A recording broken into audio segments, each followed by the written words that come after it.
just want to thank quickly Mauro and Vittorio for the invitation for the organization, and I'm going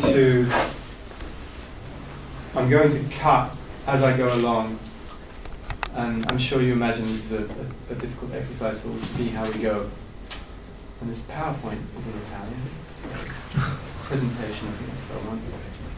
So there we go. Right, I'll just hit this button here. Oh, okay, fine. So, in this presentation, I concentrate on two texts alone by Marx, The Class Struggles in France, 1848 to 1850, and the 18th Brumaire of Louis Napoleon. There are two paradigms of political analysis at work in these texts. One is class analysis, and the other is strategic analysis. Each of these paradigms comes with a distinctive mode of discourse and its own ontological lexicon. Class analysis takes place through hermeneutics, a hermeneutics that unfolds its diagnosis by distributing elements of semblance and truth, form and substance, expression and mask. It forms the object of the first part of this presentation.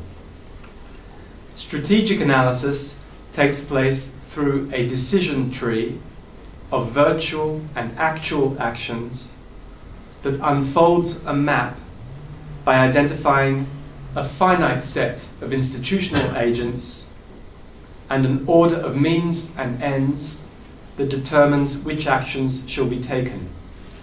It forms the object of the second part of the presentation.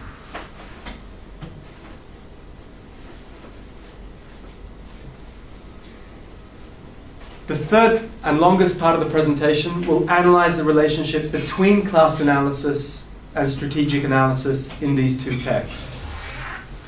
The question is whether these two ontological lexicons are compatible, that of class analysis and that of strategic analysis, and in particular, what ontological lexicon names the conditions of revolutionary action. So first part, class analysis. In the 18th Brumaire of Louis Bonaparte, we find a concise expression of Marx's axiomatic hermeneutics. Marx claims that in Napoleon's coup d'etat, Victor Hugo sees only a single individual's act of violence. Proudhon, for his part, seeks to portray the coup as the result of a preceding historical development. But his historical reconstruction of the coup imperceptibly turns into a historical apology for its hero. I show how, on the contrary, the class struggle in France created circumstances and conditions that allowed a grotesque and mediocre individual to play the hero's role. So, what lies beneath political events is thus the class struggle. For instance, the revolution of February 1848 apparently gave rise to a republic with social institutions, at least until June 1848. Yet, Marx claims, I quote, "The first task of the February Republic was rather to complete the rule of the bourgeoisie by allowing all the property-owning classes to enter the political arena, along with the financial aristocracy." Elsewhere, he states that it is the material conditions of existence, the distinct forms of property, that find their political expression in the rule of the House of Bourbon and the House of Orleans, which are the two royalist fractions of the Party of Order that had the majority in the National Assembly between 1849 and 1851.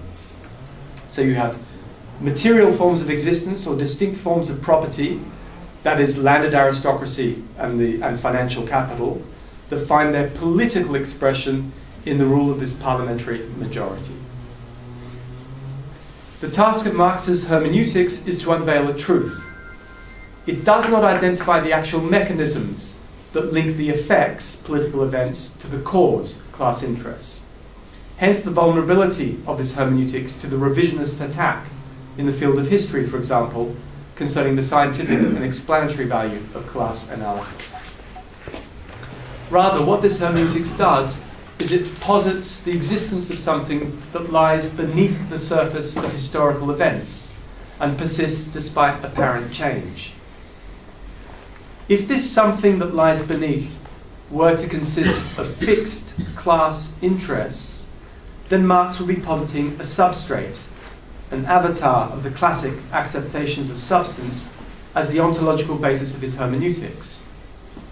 In doing this, he would not be far from Adam Smith's political economic analysis of inherent conflict in commercial society. However, what Marx posits is not a structure of countervailing tendencies, as in Smith, but a contingent dynamic, a struggle, with its various conjunctures that can only come to light through a concrete analysis, such as he provides in these two texts. This naming of an underlying dynamic to events provides the basis for a distribution of elements into the categories of truth and semblance, form or formula and substance, or form and content, and of course real or material interests and superstructure. For instance, I quote, "A superficial appearance is said to veil the class struggle," end quotes. I'm going to skip over all the examples, okay? You're just going to have to take it for granted that I'm not lying to you, and it's all true, right? For instance, parliamentary conflict between two parties is seen as an unedifying comedy of errors, a sideshow. It's a false antagonism, it's a distraction, for example. We also find the term political forms in his analysis. The Constituent National Assembly is a political form. The Republican Constitution drawn up by that assembly is a political form. These forms were said to express bourgeois political rule, and they were not designed to change bourgeois society. Skipping ahead. So, in Marx's class analysis, you have a series of variations of political forms. You have empty ideological formulae, you have deceptive regulative ideals, you have forms that are Aristotelian because they are forms filled with substance, and you have forms that are masks. Okay? Forms that are masks with regard to this truth, this dynamic conflict that is purely conjunctural. In the framework of class hermeneutics, who or what acts? There are the following class names, right? So you can read, there are quite a few names there. What is striking for the reader of Capital, and when it comes to Marx, I am first and foremost a reader of Volume 1 of Capital. I mean, it's a text that I teach every year, and what's striking is that this list goes well beyond the bourgeoisie and the proletariat. Okay? And then we have a contrast with the political names. Okay, so you have four parties there. Most often, Marx proceeds by establishing a correspondence between the class names and the political names. Now, in class analysis, what we have are not just a double series of agents, class agents and political agents. We also have actions that have the ontological status of being expressions of the class struggle.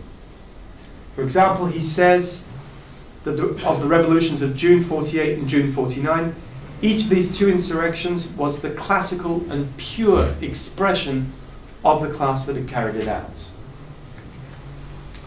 Now I want to move on to strategic analysis. Okay, and the first thing to note is, obviously, strategic analysis can be carried out from two perspectives. The first perspective concerns the immediate future, and it's carried out in terms of what can be done now. So this is the chess player's perspective. The second perspective is retrospective. It's that of the commentator or the analyst of a chess game who said that's where he lost the game. Right? that's where so-and-so lost the game against, I don't know, Deep Blue. Kasparov lost against Deep Blue because he made the wrong move there. Okay? And it's the retrospective perspective on somebody else's actions that Marx uses, of course, here. Now, whether it's in the first person or in the third person, strategic analysis is a form of idealism. This idealism consists of 4 ontological commitments. 1, to the existence of unified, self-identical, autonomous agents endowed with choice. 2, to the existence of finite actions with unitary meanings. 3, to the existence of 2 distinct realms of virtual actions and actualized actions. And 4, a commitment to the existence of pure moments, moments in which you have a contemporaneity and a communicability of different temporalities, moments of co-presence. So we have agents, actions, the virtual and the actual, and moments of co-presence. So in terms of moments, Marx adopts this framework of strategic analysis when he registers a series of opportunities and choices. This usually occurs when he recounts a short sequence of events in a particular historical period. For example, the failures of the Montagne Party to capitalize on their March 1850 electoral victories, or the strategic dilemma of the Party of Order. Each occasion, each moment to act, once seized, is retrospectively identified as having been the right moment to act. If, and this is really important, if it's the actions of a victor that are being analysed. Okay? With regard to the virtual and the actual, each moment is the site of an action or a failure to act or a failed action. In other words, these moments present a choice between 2 or more possible courses of action in a virtual domain. Instead of doing X, agent A could have done Y. The moment thus unfolds a field of virtual actions that can be chosen or actualized. Each time a choice is made and one particular action is actualized, that field of virtual actions changes and is thus redeployed. In terms of agents, strategic analysis concentrates on institutional agents that are recognized at the surface of society, political parties, and particular individuals with power, such as Louis Napoleon or Barrault, or leaders of the opposition, such as Ledru Rollin. However, the analysis of these agents goes a little bit further with Marx when he analyzes political parties as alliances of 2 different classes. And I'll speak more about alliances later on. In ontological terms, an alliance between 2 classes is a composition of force. Each agent is thus a composition of force. Now, what's interesting is, so you have an agent that is constituted as a composition of force, but some of these actions that are chosen, what they cause is a decomposition of certain agents or a recomposition of a new agent. Okay? For instance, the role and the place of the National Guard in events is often analysed in strategic terms. In June 1848, it was the National Guard that put down the proletarian insurrection. When Bonaparte came to power, he made sure to dissolve certain regiments of the National Guard, those that were identified as democratic, or he sent them to Algeria. Furthermore, Bonaparte made the decision to unite the command of the National Guard with the command of the army. Strategic analysis also distributes elements of the situation into means and ends. This is a transitive order, so each end can in turn become a means to a further end. And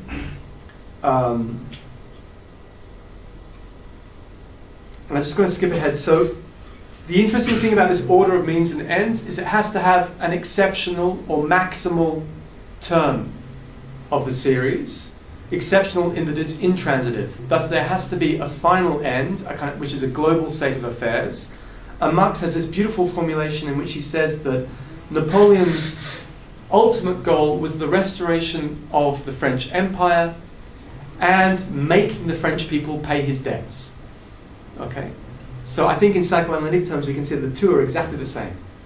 Right? So we restore the French Empire, and in that way his own familial debts, right, are paid off by the French people. The French people must pay.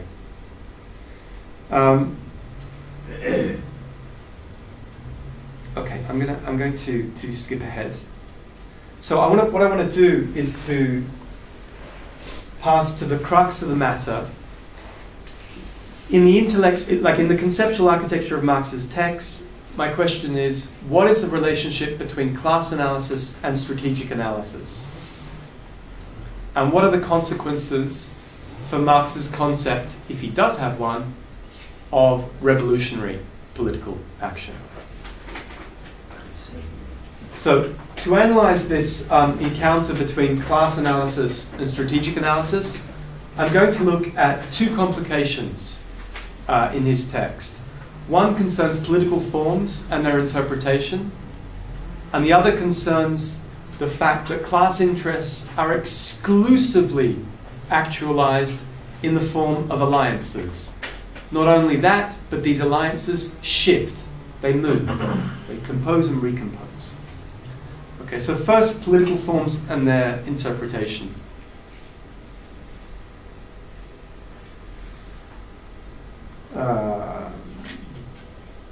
So the terminology of form and substance belongs to the framework of class analysis. The question of the interpretation of political forms blurs the distinction between class analysis and strategic analysis.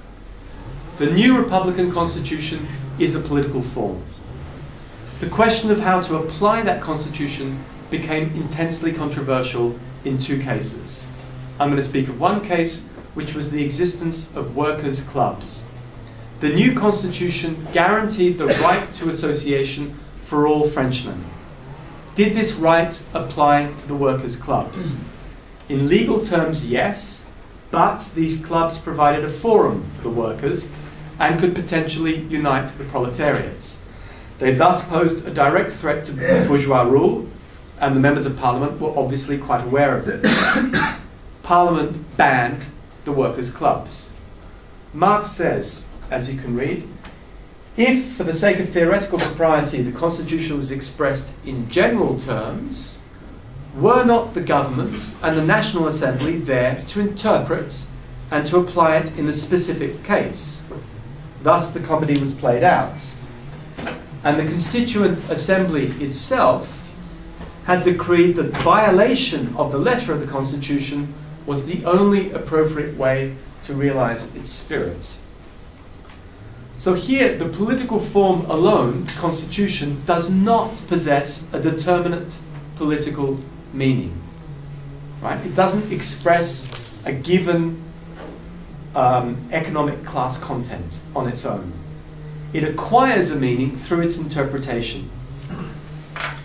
Now, in the case of Napoleon's adventurism, Marx develops this idea of the political interpretation of forms by asking, had the Montagne, that is Ledru's oppositional party, still not understood that the interpretation of the Constitution did not belong to those who had made it, but only to those who had accepted it, that its wording was bound to be interpreted in accordance with its viable sense, and that the bourgeois sense was the only viable one. This implies that a form, a political form, can be voluntarily endowed with substance or meaning by an agent that wields maximal institutional power. In this case, the Royalist coalition, the Party of Order, which at that moment in time possessed the parliamentary majority. Now, this interpretation and capture of political forms can be reduced to a voluntarist variant of class analysis. Napoleon, the guardian of the interest of the grande bourgeoisie and the expression of its power, imposes their interpretation of the Constitution. So here we would just have a variant of the form-substance structure of class analysis. But there is an instance in which this question of interpretation goes beyond class analysis, and it's in the case of what Marx calls a contradictory form. The example, again, is the new Republican Constitution. This constitution in itself is contradictory because, Marx writes, it gives political power to the classes whose social slavery it is intended to perpetuate. End quote. The Constitution does so by extending the vote to the working classes and by at least stipulating universal freedom of association.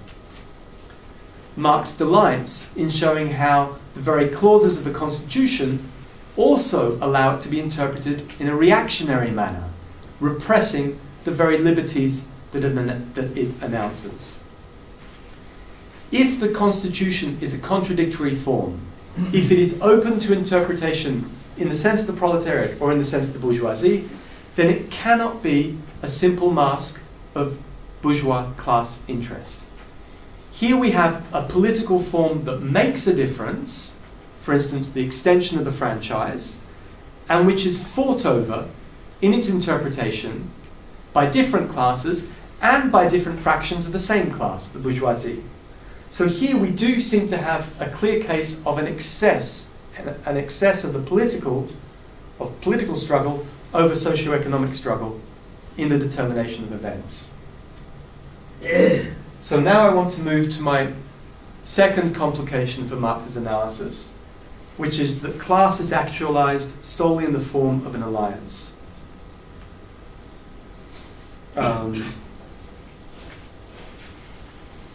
So Marx is fascinated by two class alliances. The first is found in this party called Le Montagne.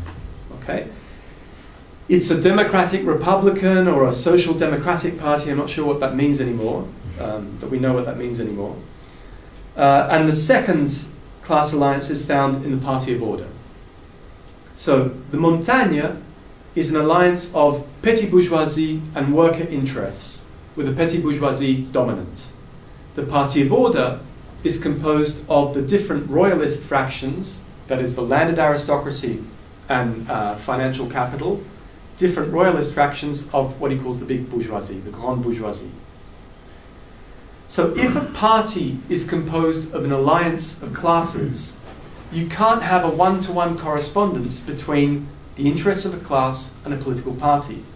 Now, this is just a small complication, but things become quite difficult when these alliances shift, dissolve, and recompose such that class fractions get taken up in different alliances with alternative partners. For instance, the petty bourgeoisie side with the bourgeoisie and against the proletariat in June 1848. Later on, however, the petty bourgeoisie sides with the elements of the working class within Le Montagne, the Democratic Republican Party, against the bourgeoisie as the Party of Order. Furthermore, these shifting alliances do make a political difference in the unfolding of events. The party called Le Montagne seals the defeat of the revolutionary proletariat. The Party of Order seals the defeat of the Montagne. Louis Napoleon, in alliance with the military, elements of financial capital, and the lumpen proletariat, seals the defeat of the Party of Order and the National Assembly. So, okay, the citation above, just very quickly, it's quite clear that Marx was aware of this problem of having to accommodate shifting alliances within the framework of class analysis. Why? Because in this particular passage here, up on the screen, he speaks about why the French Revolution was a progressive revolution and succeeded to a certain extent. Okay, why? Because you had a series of shifting alliances that had a particular, but the shifting alliances had a sense. Okay, so he says he talks about an alliance between the Girondists and the Jacobins, for example, And he says each of these parties leaned on the more progressive party. As soon as it had brought the revolution to a point where it was unable to follow it any further, let alone advance ahead of it, it was pushed aside by the bolder ally, standing behind it and sent to the guillotine. Okay, so each time it's the more radical element in the alliance that survives and takes power, right? And this provides him with a beautiful contrast with the 1848 events, where it's exactly the reverse which takes place. Each time it's the more radical ally that is sacrificed and pushed aside, and it's the more reactionary partner in the alliance that takes power. Okay. So Marx was aware of this general problem. How do you accommodate shifting alliances within class analysis? He has a brilliant quasi-Hegelian solution, which is simply the primacy of practice. It is historical practice and the political experience of defeat for the proletariat that will cure it of all illusions concerning alliances with bourgeois parties and the appropriateness of bourgeois political forms such as republican constitutions. History itself will ripen and will produce a purified class antagonism in the approaching fray between the bourgeoisie and the proletariat. Okay. So this is his prediction, right? You have this absolute complication, this like overlapping, shifting class alliances, but this is going to be resolved happily for his framework of analysis by history itself. Okay. Unfortunately for Marx, at the level of actual historical detail, this process of purification turns out to have quite a complicated temporality. So on the one hand, this process does occur, but it occurs in the shape of premature and accelerated development, or precocity. Marx writes, yeah, so you have these three problems. Hang on. Okay, I haven't got the citation. He writes, between 1848 and 1851, French society, using an abbreviated because revolutionary method, caught up on studies and experiences which would in the normal, or so to speak, textbook course of development, have had to precede the February Revolution if it were to do much more than merely shatter the surface. Okay, so French society basically, it had an accelerated development, like it skipped classes, right? like a precocious child. On the other hand, this process does not quite occur, this process of purification, and is delayed. Many opportunities are lost, and the revolution suffers a retrogressive movement, not just because of bad strategy at the level of conscious choices, but also at a far deeper social level, the class conditions were not yet ripe in France for revolution. In particular, one needs to take into account the immaturity of the peasants. Historical development was too slow, the moment was not right. So here we have a conflict between two temporalities. One accelerated for the industrial bourgeoisie, and the other one involving delay for the peasantry and the petty bourgeoisie. Note that these two temporalities are assigned to two different classes. Okay, so you have conflicting temporalities with different rhythms assigned to different classes. Further temporal complications. When the revolutionary actors do act in time and seize opportunities, such in the initial period from February to June 1848, they only manage to do so by creating a loop in time and masquerading as figures from the past, putting on a play of past revolutions. This repetition, Marx remarks, is in itself a repetition. They're repeating the Jacobins, but the Jacobins themselves adopted Roman costumes. And now the 1848 actors are adopting 1793 costumes. And here we have that famous citation, history repeats itself, first as tragedy, then as farce, and in particular a resurrection of the dead to exalt the present.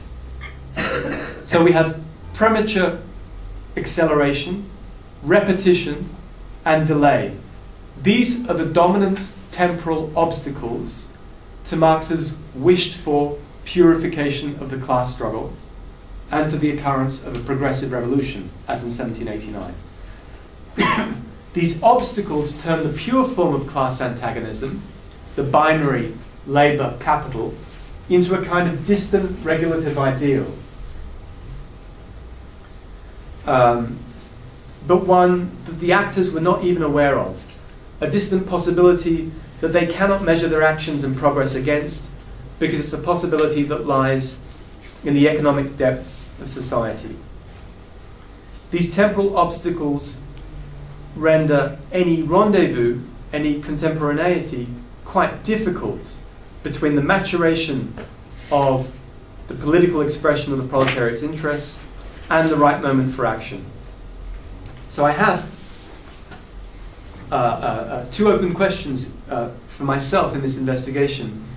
First is it the case that Marx is outlining here, in negative form, a concept of kairos, right, of the right moment for action, okay? And all he's got are the negative problems for identifying the right moment for action. And if he does have a concept of kairos, how can it be reconciled with his commitment to a progressive and stadial vision of history through class struggle, you know, with the succession of modes of production?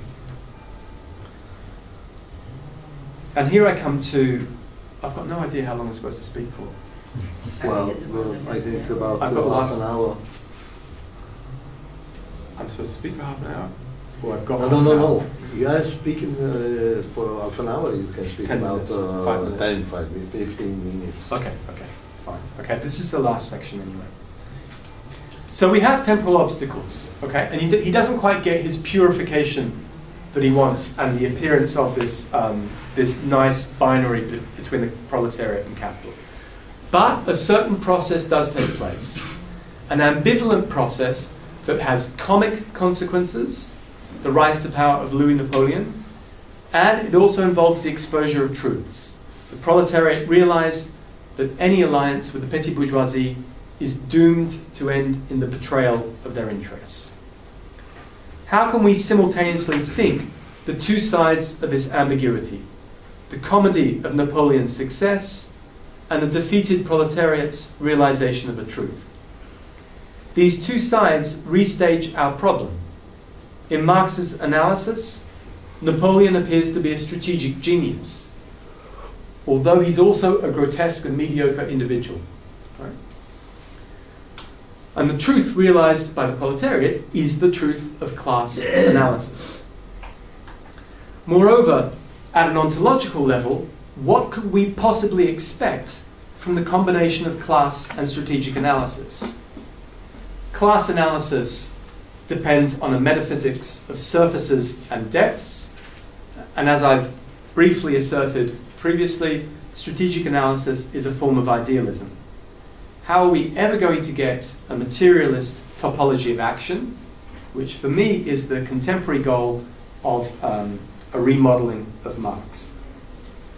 So, to think the two sides of this ambiguous historical process. On the one hand, we have Napoleon as the ultimate victor. One meaning of the events of 1848 to 1851 is that they compose a regression and a dissolution of the revolution. At each stage, as I said before, the more radical class ally that composed a political agent was sacrificed, and the last agent left standing was Napoleon, the champion of the lumpen proletariats. In the period December 48 to June 49, Marx assigns Napoleon the role of a neutral placeholder and or a straw man. Bonaparte functions as an empty vessel filled with certain classes, antagonisms and hopes. I couldn't, when I was rereading this, I couldn't but think of Macron. Not now. He's not an empty vessel now, unfortunately. He's been well and truly filled by Edouard, right? Edouard Philippe, his prime minister. But during the election, during the electoral campaign, he certainly, I mean, you know, you remember his pseudo-dialectical formulas, neither left nor right, both left or right, right? So he certainly took that role of trying to occupy this empty centre ground and be filled with antagonistic processes like desires and hopes. Okay? Bonaparte is neither the pure political expression of one economic class, nor even the result of an alliance with other class interests. Rather, he surfs above all the alliances. His is a comedy for the sake of comedy, a masquerade without substance. And yet, he is the victor. And so in strategic terms, he must have managed to act at the right moment. That is, at moments when the temporalities of different classes coincided.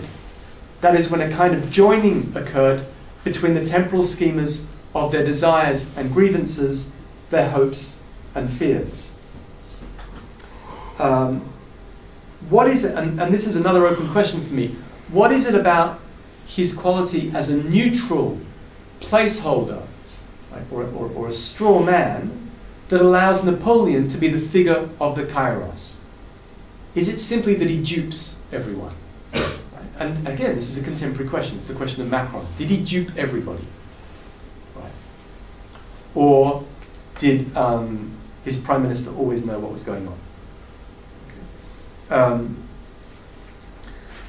So on the one hand, we have Napoleon, right? This neutral placeholder, who is the victor from a strategic point of view, right? And who surfs above all of the alliances. Okay, he's like the ultimate turn.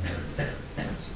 On the other hand, if you posit a dynamic conflict as a substrate of the political sphere, the privilege of unveiling the truth does not belong to the political analyst alone.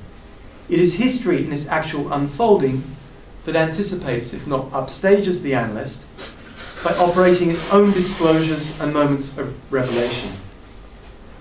So Marx writes, this election reveals to us the secret of the Social Democratic Party. Okay? And elsewhere he says that the February to June 1848 period, there was a swift repression afterwards, but nevertheless it exposed the grand secret of the revolution of the 19th century from a European point of view, the emancipation of the proletariat. So as such, events themselves reveal secrets. That is, the class interest of a party fraction or of a political form, or even a goal of political action. So this is finally where we get a clear combination of class analysis and strategic analysis. Class analysis, once it is adopted by a class-based agent, has strategic value because it enables one to properly identify one's enemy. This was the mistake of the Social Democrats. They mistook their enemy as an ideology, right? Royalism. Marx also speaks of the proletariat taking the, I've got the citation, taking the dangerous turn from struggle against the state into struggle against capital. Okay, so class analysis, once adopted by an agent in the actual, within historical events, allows the identification of an enemy. To further this combination of strategic and class analysis, at the level of Marx's own thinking, Engels, in his 1895 introduction to the class struggles in France, says this is the first place in which Marx, like this text is the first place in which Marx identifies the goal of revolutionary action on the part of the modern proletariat. Appropriation of the means of production. It's that simple. That's where it occurs in this text. So here we have the identification of a goal. A further combination of strategic and class analysis is found with this question of the interpretation of political forms. Marx spends some time analyzing the class meaning of universal suffrage, and this analysis shows that one and the same political form can have different class meanings. But the lasting assignment of a class meaning to a political form depends on strategic action. So here we have a concept of tactics. Still further, in this combination of strategic and class analysis, we find that the process of defeat and betrayal by false allies slowly uncovers one single agent of a potential revolution. the very agent that, according to class analysis, should be engaged in the fundamental antagonism of capital at a political level. That is the proletariat. At a more concrete level, within the workplace, the social relations of production have sway. In the strike and the protest and the occupation, those relations are transmuted into their true nature as a political antagonism, and a struggle is exposed. So political action exposes a truth of society, that is, of the dynamic constitution of society. In particular, in the text, it was the march of the workers on the new provisional government in that February to June 1848 period in March that not only expressed class antagonism, but produced, this is Marx's claim, the actual agent of the proletariat emerged through that march on the provisional government. That's a really important claim, because here we have a new actor, a new political subject. So the result of this preliminary investigation into the intersection of class analysis and strategic analysis is not a fusion of their two vocabularies. The vocabulary of form and substance, and the vocabulary of finite agents endowed with choice in a kind of a garden of forking paths, as Bourges would say. The result of this investigation is the emergence of another vocabulary that is irreducible to class hermeneutics or strategic analysis. The emergence of the proletariat as agent of the revolution in the March of the Workers is not action as expression, it is action as event. It is not a tactic within a strategy, because the subject is not already given in an institutional and recognized form. In Marx's words, previously the phrase transcended the content, here the content transcends the phrase. There is no given in other words, there's no given articulation of form and substance to be interpreted within the framework of class analysis. In another passage, Marx says, I don't know if I've got this slide. No, I don't. These citations. In another passage, Marx says, the social revolution of the 19th century can only create its poetry from the future, not the past. Here the very register of Marx's text changes. This is not a prophecy, this is the outlining of another placeholder, a placeholder of hope for the desires and grievances of European workers, a placeholder that is the outline of another future duration. And this is the first element of revolutionary action identified in this text. Okay? The idea of content transcending the phrase, and the idea of the poetry of the revolution coming from the future, not the past. The second element of revolutionary action is its internationalism. Marx writes, the middle citation up there, the social, where's it gone? Sorry. The social revolution of the 19th century can only be carried out on the European terrain. And then he also writes, the third citation there, the class war in France will be transformed into a world war in which nation confronts nation. The workers' task will be accomplished only when the world war carries the proletariat to the fore in the nation that dominates the world market, i.e. England. So, in order to deploy its field of virtual actions, in order to identify a one best way, that is a sequence of ideal and actions that must be actualized, strategic analysis needs a finite field, a totalizable field, right? This internationalism does not present a totalizable field. And you might think, oh no, come on, game theory, decision theory, it's always applied to international relations. But no, because what you've got here are agents that are not yet constituted, right? So revolutionary action can only be internationalized by joining alliances with other proletariats of other countries. The problem is those proletariats don't exist yet, right? Because they're constituted through political actions. So you don't have a finite political field with this internationalism. Okay. Finally, the third characteristic of revolutionary action is its overarching extension. Marx writes, this is a top citation, "The revolution which here finds not its end but its organizational beginning is no short-winded revolution. The present generation is like the Jews whom Moses led through the wilderness." So the emancipation aimed at by revolution is not merely the finite victory of a specific faction, and the goal has already been named. It is the collective appropriation of the means of production. And here, to conclude, in a speculative register, strategic analysis posits a transitive order of means and ends.